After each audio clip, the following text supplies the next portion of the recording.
다 같이 일어나셔서 오늘 설교 말씀 함께 보도록 하겠습니다. 네, 오늘 제가 준비한 말씀 본문이 오늘 목사님의 오전 말씀 본문과 같습니다. 네, 약간 부담이 되긴 하지만 그래도 두 번 들으시면 그 말씀의 은혜가 배가 되고 강화가 될 줄로 믿습니다. 네, 베드로전서 1장 1절부터 7절 말씀입니다. 제가 읽도록 하겠습니다. 예수 그리스도의 사도 베드로는 본도와 갈라디아와 갑바도기아와 아시아와 비두니아에 두루 흩어진 나그네들 곧 하나님 아버지의 미리 하심에 따라 성령의 거룩히 구별하심을 통해 순종함과 예수 그리스도의 피 뿌림에 이르도록 선택받은 자들에게 편지하노니 은혜와 화평이 너희에게 더욱 많이 있기를 원하노라. 하나님 곧 우리 주 예수 그리스도의 아버지를 찬송할지어다. 그분께서 자신의 풍성하신 긍휼에 따라 죽은 자들로부터 예수 그리스도를 부활하게 하심으로 우리를 다시 낳으사 산 소망에 이르게 하셨고 너희를 위해 하늘에 마련된 썩지 않고 더럽지 않으며 사라지지 아니하는 상속 유업을 받게 하셨나니 너희는 마지막 때에 드러날 준비가 되어 있는 구원에 이르도록 믿음을 통해 하나님의 권능으로 보호받고 있느니라. 비록 지금은 필요가 있어 너희가 여러 가지 시험으로 인해 잠시 근심하고 있지만 그 구원을 크게 기뻐하나니 이것은 너희 믿음의 단련이 불로 단련해도 없어지는 금을 단련하는 것보다 훨씬 더 귀하여 예수 그리스도께서 나타나실 때에 칭찬과 존귀와 영광으로 드러나게 하려 함이니라. 아멘. 이 시간 기도하겠습니다. 아버지, 저희를 한 자리에 모아주셔서 함께 주님을 경배하고 주의 말씀을 듣게 하심을 감사합니다. 이 시간 하나님께서 주신 그 말씀을 들을 때 저희의 귀를 열어주시고 저희의 마음 문을 열어주셔서 하나님의 뜻이 무엇인지 잘 이해할 수 있도록 도와주시기를 바랍니다. 하나님, 저희가 오늘 이 말씀을 통하여서 힘과 위로를 얻게 하시고 사람의 말이 아니라 오직 하나님의 영광, 우리 주 예수 그리스도의 놀라우심, 높으심이 드러날 수 있도록 도와주시기를 간절히 바랍니다. 감사드리며 우리 주 예수 그리스도의 이름으로 기도합니다. 아멘. 네, 형제 자매 여러분, 좋은 오후입니다.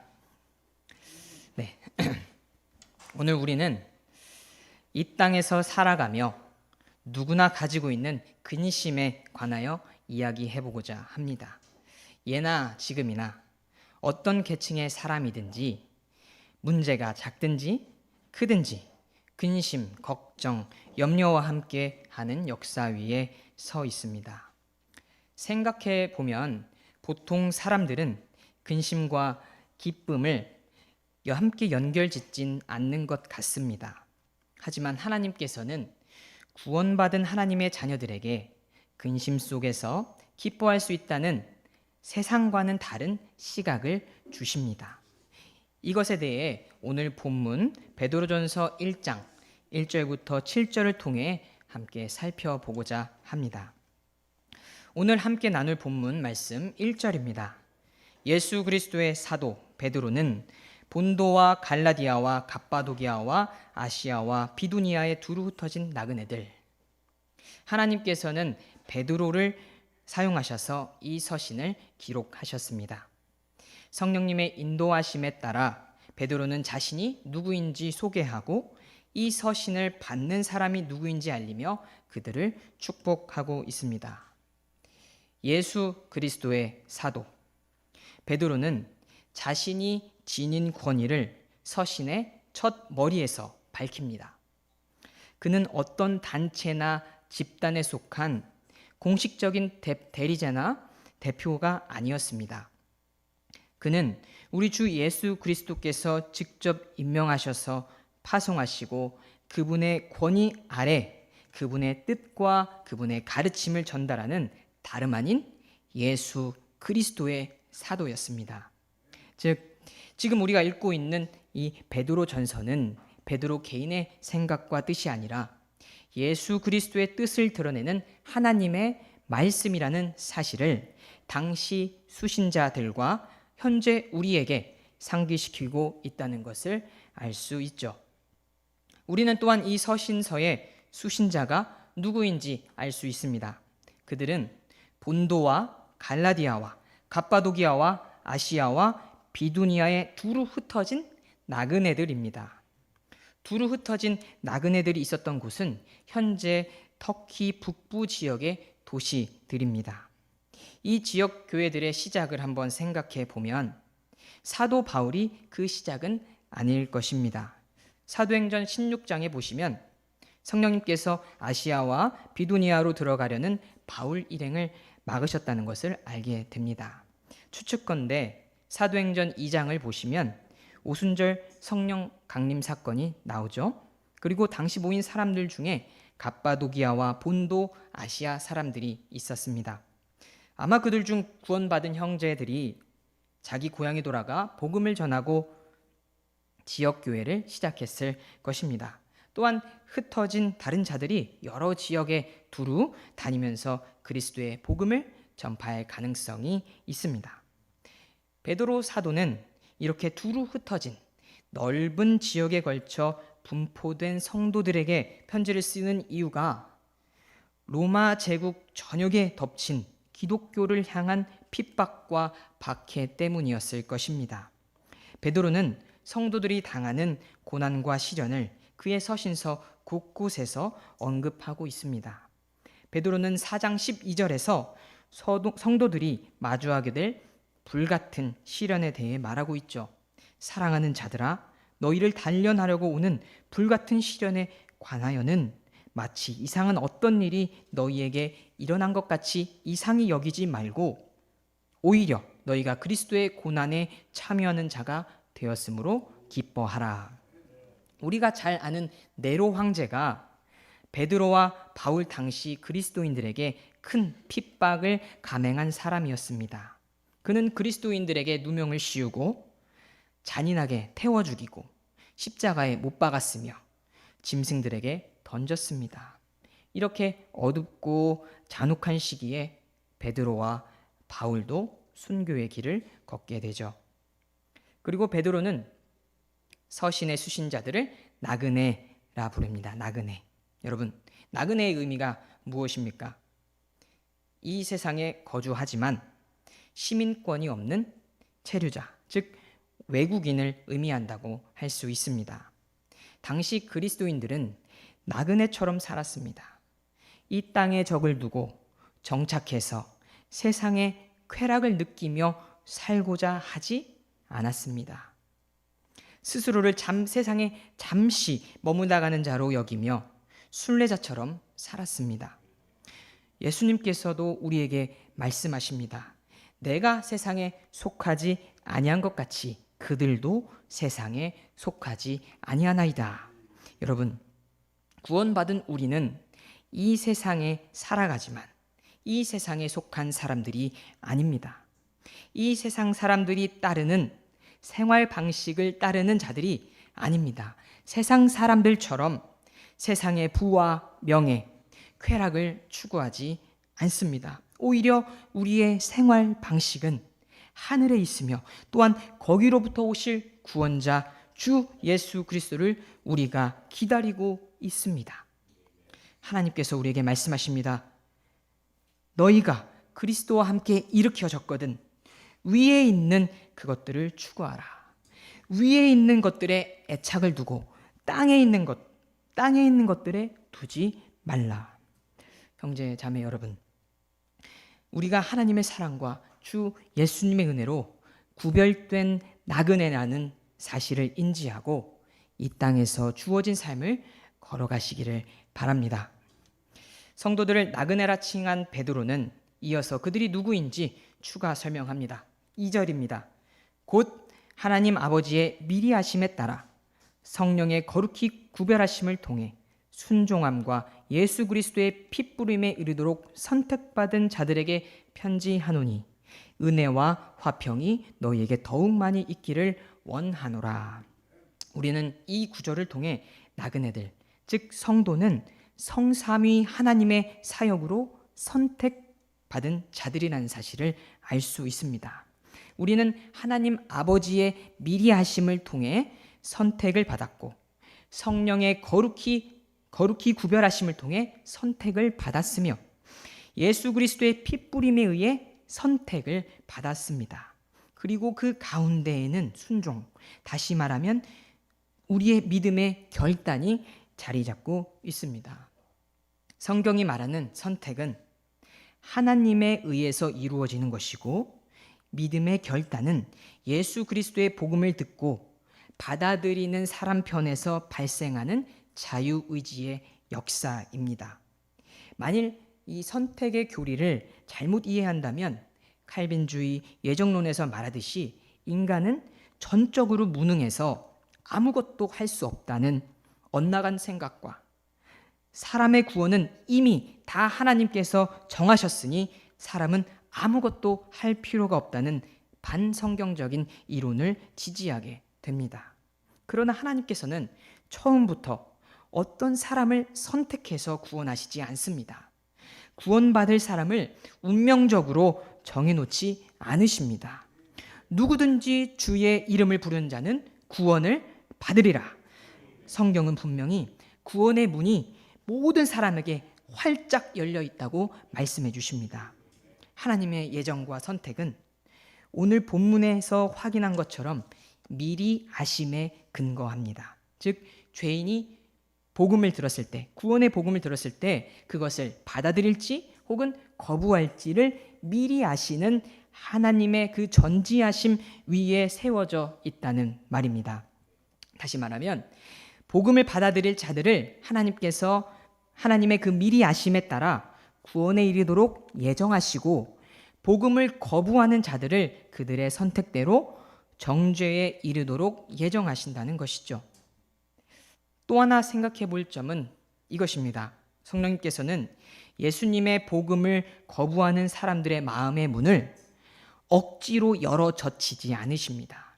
사람의 자유의지를 존중하시지 억지로 파괴하시지 않습니다.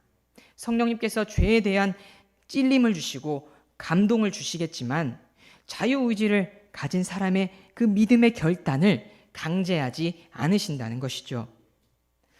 하나님께서 구원받은 사람을 미리 이미 선택해 놓았으니 그가 지금 믿든 안 믿든 결국에는 구원받을 것이다 라는 것은 참 위험한 생각입니다.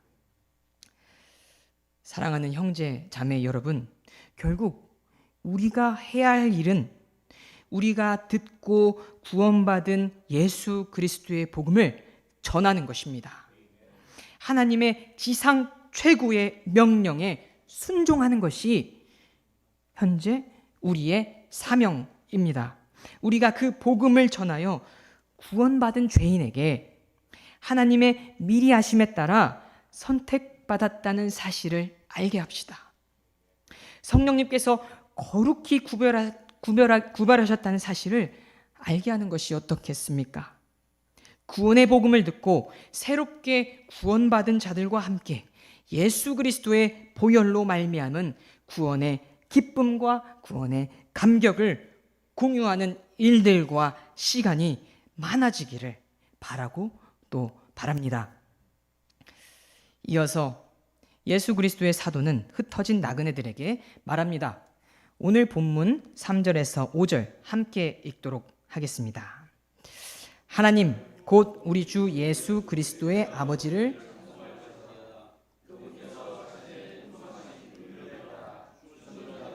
예수 그리스도를 부활하게 하심으로 우리를 다시 낳으사 산 소망에 이르게 하셨고 너희를 위해 하늘에 마련된 썩지 않고 사라지지 아니하는 상속 유업을 받게 하셨나니 너희는 마지막 때에 드러날 준비가 되어 있는 구원에 이르도록 믿음을 통해 하나님의 권능으로 보호받고 있느니라. 아멘.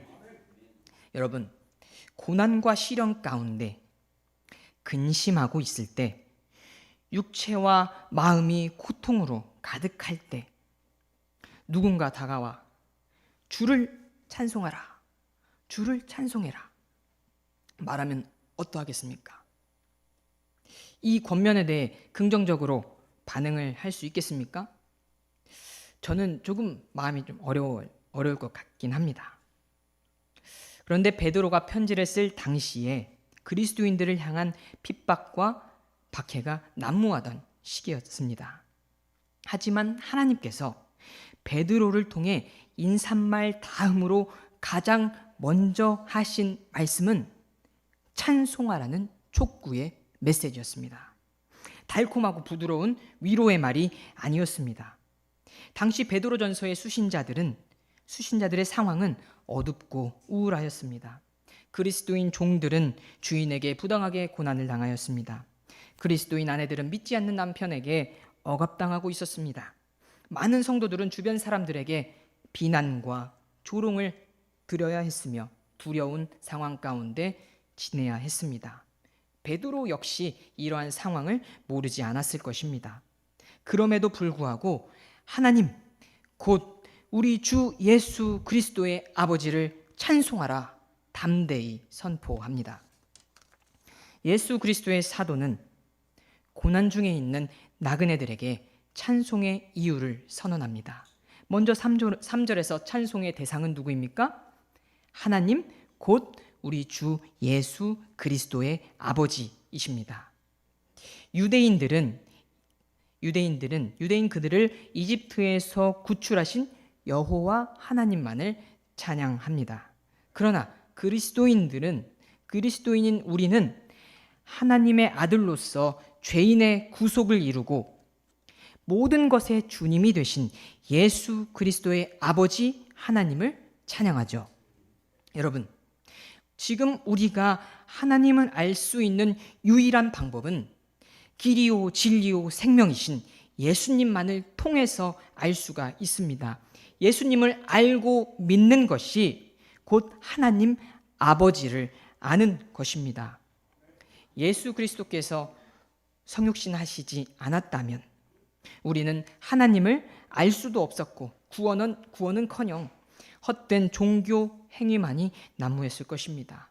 여러분, 우리를 위해 이 땅에 오신 예수 그리스도, 그분을 보내신 아버지 하나님께 감사하시기를 바랍니다. 유일하신 구원자 예수님을 알게 하셔서 하나님 아버지와 화평을 이루고 거리낌 없이 나아갈 수 있음에, 거리낌 없이 아버지 하나님께 나아갈 수 있음에 감사하는 우리가 되기를 또한 원합니다. 그 하나님을 찬송할 수 있는 첫 번째 이유는 나그네인 성도가 산 소망을 지녔기 때문입니다. 시험을 통과하는 사람들에게 필요한 것은 소망입니다. 소망이 없다면 여러 가지 시험을 통과하는 데 큰 어려움에 봉착할 것입니다. 그렇다면 어떻게 산 소망을 가질 수 있습니까? 본문에서 읽었듯이 다시 나음으로, 즉 성령님으로 다시 태어남으로 산 소망을 가질 수 있게 됩니다. 이 소망은 연약하고 부서지기 쉬운 신실하지 못한 사람으로부터 나온 것이 아닙니다. 죄인이 믿음으로 예수님을 영접할 때 성령 하나님께서 다시 태어나게 하시고 썩어 없어질 죽을 소망이 아니라 살아있는 소망, 영원한 소망을 가지게 되는 것이죠. 그리고 이 산 소망은 그리스도께서 다시 오실 때에 최종적으로 완전함으로 영광스럽게 성취될 것입니다. 바울 사도는 말합니다. 저 복된 소망과 위대하신 하나님, 곧 우리 구원자 예수 그리스도의 영광스러운 나타나심을 기다리게 하셨느니라. 아멘. 시험 가운데 있으신 분이 계십니까? 어려운 일을 만나셨습니까? 슬픔 가운데 있으십니까? 우리가 가진 확실한 소망, 흔들리지 않고 변하지 않는 영원한 소망을 바라보시기를 바랍니다. 이 세상이 어떻게 돌아갈지, 어떤 변화가 있을지 저희는 알 수가 없습니다. 그러나 우리가 알 수 있는 것은 마지막 결과입니다. 우리가 마지막 결과는 확실하게 알고 있습니다. 그것은 바로 예수 그리스도의 승리입니다. 우리 주께서 십자가의 죽음과 부활, 승천으로 이미 승리하셨고 그 승리의 주님께서 말씀하신 대로 재림하실 것이라는 것을 명확하게 알고 있습니다. 승리의 우리 주님, 그분 안에 있는 은혜와 소망을 굳게 붙잡고 살아가는 순례자가 되기를 바랍니다. 성도가 고난 중에서 찬송할 수 있는 두 번째 이유는 상속 유업이 있기 때문입니다. 구약의 이스라엘 민족이 땅을 상속 유업으로 받았던 것처럼 그리스도인들은 하늘에 마련된 상속 유업을 받게 되었습니다. 사도 베드로는 이 상속 유업의 특징을 말합니다. 먼저 우리를 위한 하늘에 있는 상속 유업은 썩지 않는다는 것입니다. 무슨 말입니까? 하늘의 상속 유업은 인간의 상속처럼 부패하거나 사람의 죽음에 영향을 받지 아니하며 파괴되지 않고 절대 잃어버리지 않는다는 말입니다.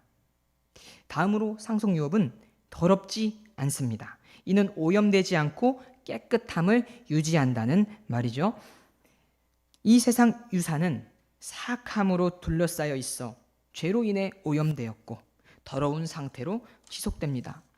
주변을 둘러보면 유산으로 인해 여기저기 불화와 문제들이 발생하고 있다는 이야기를 들어보셨을 것입니다. 그러나 완전하신 하나님께서 성도에게 주시는 상속 유업은 전혀 그렇지 않다는 것입니다. 마지막으로 우리를 위한 상속 유업은 사라지지 않는다는 것입니다. 우리에게 주어진 상속 유업은 땅의 것과는 완전히 다릅니다. 땅의 것은 시간의 은혜에 의해 사라지거나 줄어들거나 약해지지만 우리가 받을 유업은 무한히 풍성하고 결코 소모되지 않는 특징을 가졌습니다. 여러분, 예수 그리스도의 사도는 성도가 박해 가운데에서도 약속된 영원한 상속 유업을 기다리고 소망하며 하나님을 찬송하라고 선포하고 있습니다. 우리도 사도의 이 권면에 포함된 사람입니다. 다시 한번 말씀드립니다. 너희가 그리스도와 함께 일으켜졌거든 위에 있는 그것들을 추구하라. 거기에는 그리스도께서 하나님 오른쪽에 앉아 계시느니라. 위에 있는 것들에 너희의 애착을 두고 땅에 있는 것들에 두지 말라. 예수님의 말씀이 또 떠오릅니다. 너희 자신을 위해 보물을 땅에 쌓아두지 말라. 거기서는 좀과 녹이 부패시키며 거기서는 도둑들이 뚫고 훔치느니라. 오히려 너희 자신을 위해 보물을 하늘에 쌓아두라. 거기서는 좀과 녹이 부패시키지 못하며 거기서는 도둑들이 뚫지도 훔치지도 못하느니라.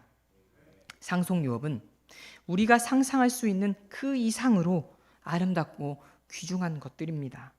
완전하신 하나님께서 주실 영광스러운 상속 유업을 기대하며 고난을 견디는 우리가 되기를 바랍니다. 셋째로, 고난 중에 또 찬송할 수 있는 이유는 성도의 구원이 하나님의 권능으로 보호받고 있기 때문입니다. 일견에는 예수 그리스도를 통한 하나님의 구원이 흔들린다고 말하며 취소될 가능성을 내비칩니다. 그래서 이들은 구원을 유지시키기 위해 행위를 강조합니다. 또한 행위가 없다고 비난하고 정죄하기까지 이릅니다. 매우 위험한 교리죠. 하나님의 은혜로 믿음으로 받은 구원은 영원합니다. 흔들리지 않고 변하지 않으며 결코 취소되지 않습니다.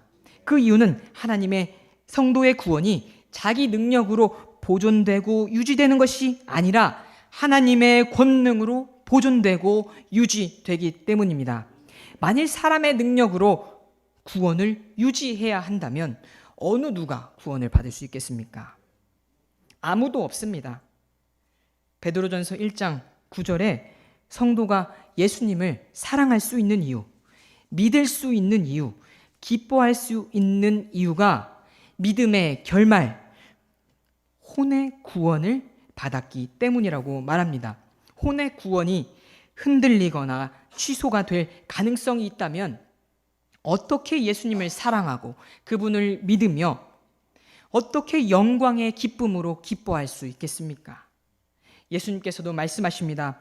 내가 그들에게 영원한 생명을 주노니 그들이 결코 멸망하지 않을 것이요 또 아무도 내 손에서 그들을 빼앗지 못하리라.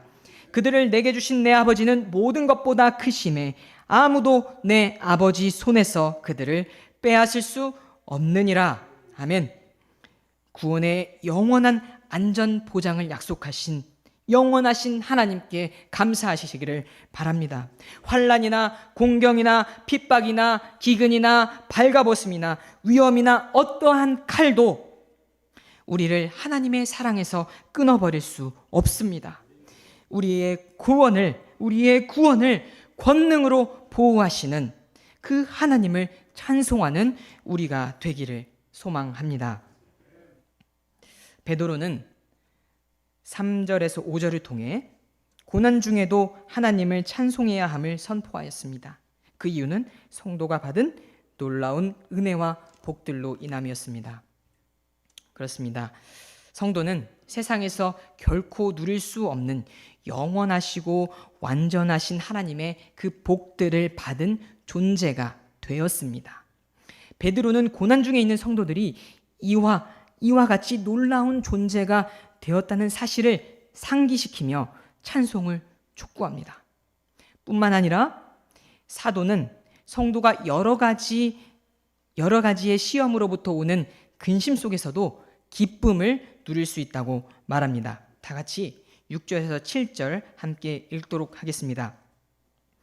비록 지금은 피로가 있어 너희가 여러 가지 시험으로 인해 잠시 근심하고 있지만 구원을 크게 기뻐하나니 이것은 너희 믿음의 단련이 불로 단련해도 없어지는 금을 단련하는 것보다 훨씬 더 귀하여 예수 그리스도께서 나타나실 때에 칭찬과 존귀와 영광으로 드러나게 하려 함이니라.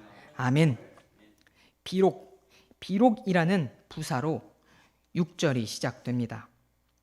나그네인 성도가 산 소망을 지녔고 하늘의 상속 유업을 가졌으며 하나님의 권능으로 구원이 보호받고 있을지라도 이렇게 대단한 새로운 창조물이 되었다 하더라도 여러 가지 시험을 겪을 수 있다는 것을 알게 됩니다.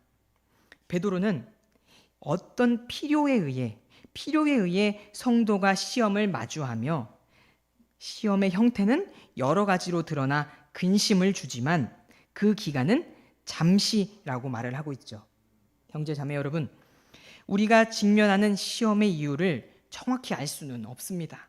왜 내게 이런 시험이 오는지, 왜 이러한 시련을 견뎌야 하는지 도통 이해할 수도 없고 답답하기만 합니다. 기쁨보다는 근심이, 웃음보다는 슬픔이 우리의 마음과 생각을 메웁니다. 그러나 우리가 시험 맞는 중에도 위로를 얻고 기뻐할 수 있는 이유는 이 시험이 지금 필요하다는 사실 때문입니다. 하나님께서는 하나님의 자녀의 삶에서 성취되어야 할 목적이 있을 때 필요에 의해서 시험을 허락하실 수도 있다는 것이죠. 우리는 시험을 통해 우리가 불순종했던 것들을 돌아보게 됩니다. 시험을 통해 우리의 영적인 필요가 채워지며 영적인 성장을 이룩하기도 합니다. 땅의 것을 바라보던 우리가 위의 것을 찾으며 하늘의 소망을 두도록 합니다. 세상의 가치보다 하나님의 말씀과 그 복들을 더 소중히 여기도록 인도하고 하나님을 더 사랑하며 이웃을 사랑하게 합니다. 시험과 고통으로 인해 낙심하셨습니까? 우울하십니까? 눈물이 앞을 가리십니까? 우리가 할 수 있는 최선과 최고의 방법은 모든 것을 아시고 모든 능력을 지니신 전지전능하신 하나님을 신뢰하는 것에 있습니다. 모든 것을 합력하여 선을 이루시는 우리 아버지를 의지하시기를 바랍니다. 또한 우리에게 닥친 시험은 영원히 지속되지 않습니다. 잠시 동안입니다. 일시적입니다. 바울 사도는 고난에 대해 고린도 후서 4장에서 이렇게 기록합니다. 이는 단지 잠시 존재하는 우리의 가벼운 고난이 우리를 위해 훨씬 더 뛰어나고 영원한 영광의 무거운 것을 이루기 때문이라. 우리는 보이는 것들을 바라보지 아니하고 보이지 아니하는 것들을 바라보나니 보이는 것들은 잠깐 있을 뿐이나 보이지 아니하는 것들은 영원하니라. 현재 우리의 고난이 가볍다고 말합니다. 그러면서 오히려 잠깐 있을 보이는 것들을 보지 말고 영원한 보이지 아니하는 것들을 바라보라고 말합니다. 사랑하는 형제 자매 여러분, 우리가 사랑받는 하나님의 자녀라고 할지라도 새 옷을 입은 새 사람이 되었을지라도 우리에게 시험이 다가옵니다. 근심이 닥칩니다. 어쩌면 믿지 않는 불신자보다도 우리의 믿음 때문에 더 많은 시련이 우리에게 닥칠지도 모릅니다. 이럴 때마다 주저앉으시겠습니까? 엎어져 있으시겠습니까? 만일 예수님께서 모진 고난을 당하지 아니하고 고통을 피하였다면 십자가를 지고 골고다 언덕으로 올라가는 중에 주저앉았다면 우리의 구원이 이루어졌겠습니까? 12 사도들과 침례교 선진들이 시험으로 인해 낭망하고 일어나지 못했다면, 그것을 인내하지 못했다면 우리 주 예수 그리스도의 지상대 명령이 수행될 수 있었겠습니까?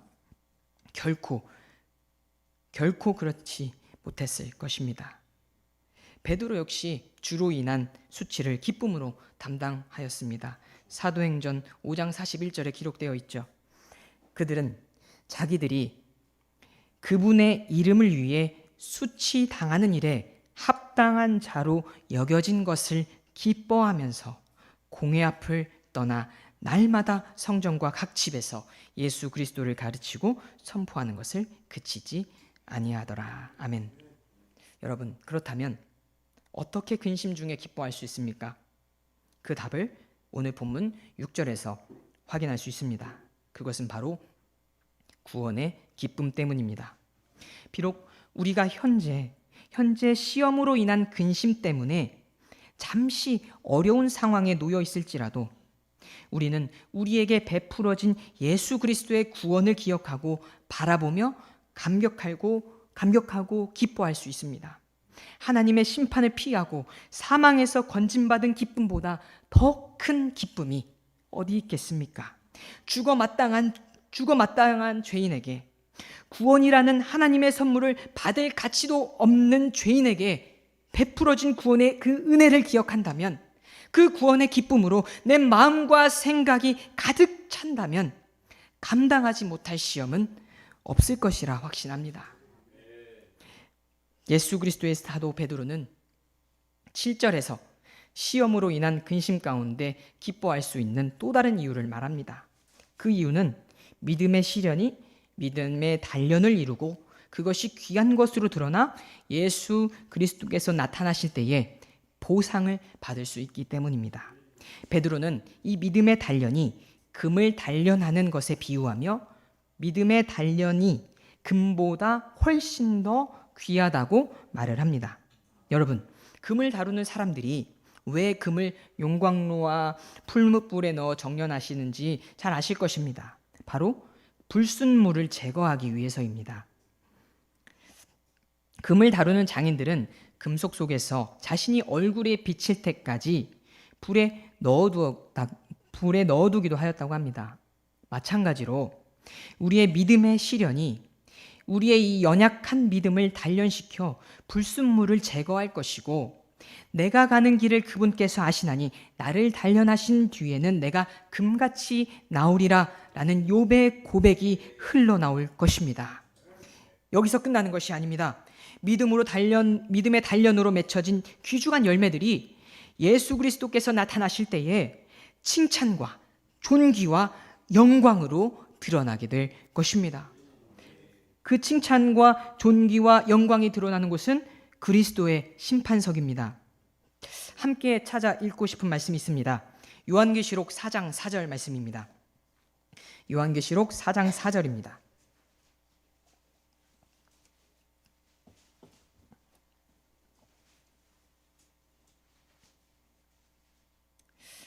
찾으셨으면 같이 읽겠습니다. 또 그 왕자 둘레에 24자리가 있더라. 내가 보니 그 자리들에 24 장로가 흰 옷을 입은 채 앉아 있는데 그들이 머리에 금왕관을 썼더라. 아멘. 24자리에 24 장로가 흰 옷을 입은 채 앉아 있습니다. 그리고 그들은 머리에 금왕관을 쓰고 있는 모습을 볼 수 있죠. 함께 10절과 11절도 읽습니다. 24 장로가 왕자에 앉으신 분 앞에 엎드려 영원 무궁토록 살아계시는 분께 경배하고 자기들의 왕관을 왕좌 앞에 던지며 이르되 오 주여, 주께서 영광과 존귀와 권능을 받기에 합당하시니 이는 주께서 모든 것을 창조하셨고 그것들이 주를 기쁘게 하려고 존재하며 창조되었기 때문이니라 하더라. 아멘. 24 장로들이 하나님을 경배하는 장면입니다. 어떤 동작을 취하며 경배하죠? 그들이 머리에 쓰고 있던 금 왕관을 왕좌 앞에 던지며 경배하는 모습입니다. 이 장면은 구원받은 성도를 대표하는 이 24 장로들이 그리스도의 심판석에서 받은 왕관, 즉 보상들을 다시 주께 돌려드리며 영광을 올리고 경배하는 장면이죠. 여러분, 우리는 그리스도의 그 심판석에서 왕관과 보상을 받습니다. 그러나 궁극적인 목적은 받은 왕관을 다시 주께 돌려드리는 것에 있다는 것입니다. 여러분, 우리 주님께서 다시 나타나실 때 금보다 더 훨씬 귀한 믿음의 단련으로 만들어진 열매들이 칭찬과 존귀와 영광으로 드러난다고 하나님께서 말씀하십니다. 다시 말하면 우리가 당하는 오늘의 여러 가지 시험과 이로 인한 근심이 그리스도의 심판석에서 주께 다시 돌려드릴 왕관의 재료가 된다는 것입니다. 믿음의 단련 과정 속에서 견뎌낸 우리의 믿음, 우리의 인내의 눈물이 그리스도의 심판석에서 왕관이 되어 우리에게 돌아올 것입니다. 그리고 우리는 24 장로처럼 그 왕관을 다시 주께 드리며 경배할 날이 도래할 것입니다. 그러므로 나그네 여러분, 시험으로 인한 근심 앞에서 낙심하지 마시기를 바랍니다. 고난과 고통 속에서 절망하지 마십시오. 왜냐하면 우리의 믿음의 단련이 마지막 날에 우리가 믿고 사랑하는 우리 주님 앞에서 칭찬과 존귀와 영광으로 나타날 것이기 때문입니다. 이것이 바로 우리가 시험 중에도 근심 중에도 기뻐할 수 있는 이유입니다. 형제자매 여러분, 오늘 우리는 예수 그리스도의 사도 베드로가 두루 흩어진 나그네들을 위해 기록한 서신서 베드로전서의 1장 1절에서 7절을 근심 속의 기쁨이라는 제목을 가지고 함께 살펴보았습니다. 모든 사람들은 삶의 문제를 마주하고 견디고 해결하며 살아갑니다. 그 과정 속에서 어찌저찌 근심들을 해결하곤 하죠. 그러나 성도들은 그들과의 차별점이 있습니다. 우리는 여러 가지 시험을 만날 때 기뻐할 수 있는 이유들이 있습니다. 세상에 죽은 소망이 아니라 살아있는 하늘의 소망이 있습니다. 그리고 하나님께서 성도에게 베푸신 놀라운 은혜와 복들이 그득합니다. 여러분, 오늘 본문 2절 말씀의 끝자락에 베드로 사도가 은혜와 화평이 너희에게 더욱 많이 있기를 원하노라 하며 나그네들을 축복합니다. 사랑하는 형제 자매 여러분, 우리는 이미 예수 그리스도의 구원의 은혜를 통해 하나님과의 화평을 누리고 있는 하나님의 자녀들입니다. 하나님의 말씀을 통해 그 구원의 은혜를 더욱더 누리시기를 바랍니다. 은혜로 누리게 된 그 하나님과의 화평을 깊이 생각하며 그 화평을 더욱더 누리시기를 바랍니다. 그리하여 여러 가지 시험의 근심 속에서 충만한 기쁨을 만끽하는 우리가 되기를 소망합니다. 함께 기도하도록 하겠습니다.